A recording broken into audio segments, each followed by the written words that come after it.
Ministro da Fazenda, Fernando Haddad, diz que almoço com o presidente do Banco Central foi bom e gerou aproximação com Simone Tebet. CUT, que critica salário mínimo anunciado por Lula e diz que trabalhadores estão sendo lesados.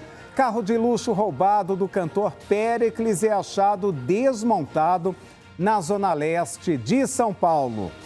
E o carnaval finalmente chegou. Nossas equipes mostram os preparativos da festa na capital paulista, relembram os hits que embalaram os foliões e destacam a festa em Ilhabela, a maior do litoral norte de São Paulo, que tem cobertura exclusiva aqui da Rede Brasil de televisão.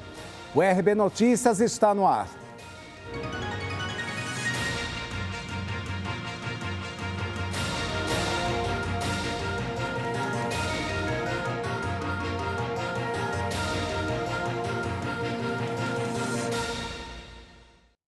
O ministro da Fazenda, Fernando Haddad, almoçou com o presidente do Banco Central, Roberto Campos Neto, e com a ministra do Planejamento, Simone Tebet.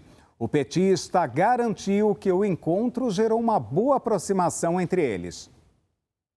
Um almoço no Ministério da Fazenda, que aconteceu na quinta-feira antes da reunião do Conselho Monetário Nacional, foi marcado por um clima de harmonia para o futuro entre os três integrantes do colegiado: o ministro da Fazenda, Fernando Haddad, a ministra do Planejamento e Orçamento, Simone Tebet, e o presidente do Banco Central, Roberto Campos Neto.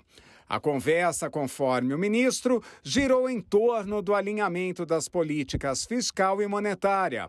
Segundo ele, foi um bom almoço, uma primeira boa aproximação com a presença de Tebet. O encontro durou cerca de 2 horas. Já sobre o Banco Central e a Fazenda, a avaliação é que o clima de guerra acabou. Após o almoço, foi realizada a primeira reunião do CMN sob o governo Lula, que durou 28 minutos e serviu para aprovar o balanço do Banco Central de 2022.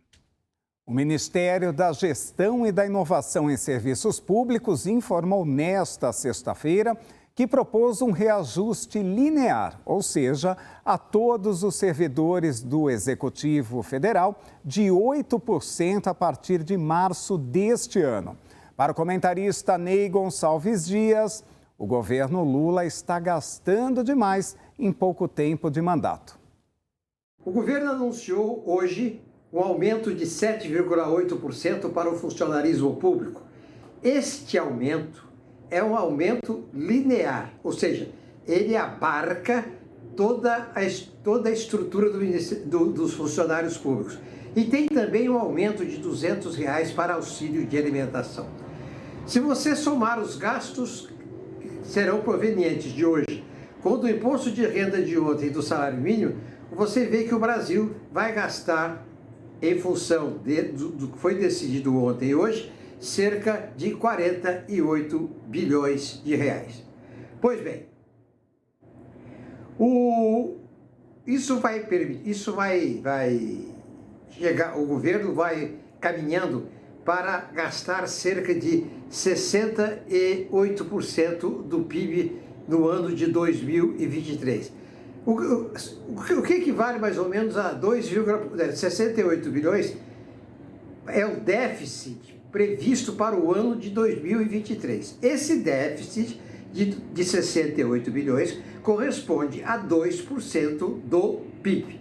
Acontece o seguinte: o ministro Haddad diz que ele está trabalhando para que no final do ano o déficit, ou seja, aquilo que o governo gasta e aquilo que o governo não gasta, o que o governo gasta um pouco mais do que está previsto, não vai chegar a 1% do PIB.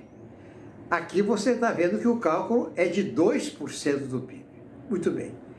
O que acontece é o seguinte: os economistas encerram esta semana sem discutir o mérito dos aumentos. Não está se discutindo o mérito dos aumentos. Se está correto 7,8%, R$200 por auxílio alimentação, isenção do imposto de renda de 2.640, o aumento do salário mínimo para 1.320, não está se discutindo a necessidade ou não. O que os economistas estão discutindo são os gastos, somente em 2 dias que o governo vai ter. Isso quer dizer o seguinte, que o governo está gastando a granel e que não está gastando a zero. Ou seja, nós estamos gastando mais e economizando menos. E a Central Única dos Trabalhadores criticou o salário mínimo anunciado pelo presidente Lula. A instituição diz ainda que o valor deveria ser de R$ 1.382. A CUT recebeu negativamente o anúncio feito pelo presidente Luiz Inácio Lula da Silva, um de seus fundadores, de que o salário mínimo será de R$ 1.320 a partir de maio. Presidente da maior central sindical do país, Sérgio Nobre afirma que o valor deveria ser de R$ 1.382,71 centavos e que a entidade não foi ouvida pelo novo governo a respeito do tema. Crítica também feita por dirigentes da força sindical. Em nota, Nobre diz que a CUT considera que o aumento anunciado pelo petista não é o esperado nem suficiente e que os cálculos do Departamento Intersindical de Estatística e Estudos Socioeconômicos mostram que, caso o programa de valorização do salário mínimo não tivesse sido interrompido, a valorização deveria ser de 6,2%, elevando a cifra para 1.382,71. Nobre diz ainda que é a força dos trabalhadores que move a economia e que a central não irá se contentar com a proposta atual e nem aplaudir que está lesando os brasileiros, no caso, o próprio presidente Lula. Seguir, polícia localiza totalmente desmontado o carro do cantor Péricles, vítima de assalto na noite de ontem na Grande São Paulo. O RB Notícias volta daqui a pouquinho, não saia daí, até já.